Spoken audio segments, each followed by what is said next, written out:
70, 80, 90 సంవత్సరాల ఆయుష్ మనకి ఎందుకు ఇవ్వబడిందంటే ఎంజాయ్ చేయమని కాదు, మరణాన్ని గురించి ఆలోచించండి, మరణానికి సిద్ధపడండి, చేసిన పాపాలు ఒప్పుకోండి, పశ్చాత్తాపడండి, ప్రభువైన యేసుక్రీస్తు మరణాన్ని అర్థం చేసుకోండి అని ఇవ్వబడింది. కానీ ప్రపంచానికి ఏమనిపిస్తా అంటే మనం మాట్లాడుకున్న మాటలు ఇదేంటి, ఎప్పుడు నోరు తెరిచినా సరే మేము పాపులు అంటారు.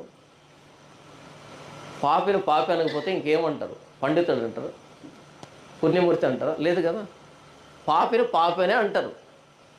ఎప్పుడు పాపం అంటారు, అనకపోయినా దాన్ని పాపమనే అంటారు. పాపాన్ని పాపం అనకపోయినా అది పాపమే, ఎందుకంటే మనం మంచి వాళ్ళం కాదు. సిలువను గూర్చిన వార్త నశించే వారికి వెర్రితనంగా అనిపిస్తుంది. అంటే సిలువ ప్రపంచం మధ్యలో గీత, ప్రపంచానికి మధ్య గీత సిలువ అనేది.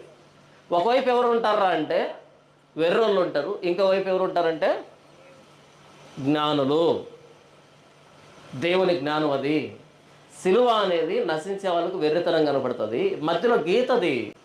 వెర్రోళ్ళందరూ సిలువకి అటువైపు ఉంటారు, జ్ఞానులు సిలువకి ఇటువైపు ఉంటారు.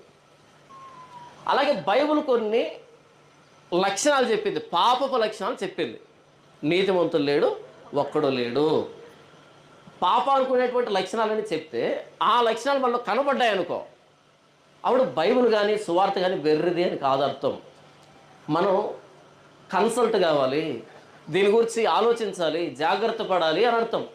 సిలువను ప్రకటిస్తున్నప్పుడు ఈ ప్రపంచం మనల్ని వెర్రోళ్ళుగా చూస్తుంది. ఎందుకు వెర్రోళ్ళుగా చూస్తుందంటే వాళ్ళ వెర్రితనం, వాళ్ళ పిచ్చితనం బయటపడకుండా కప్పుకోవడానికి.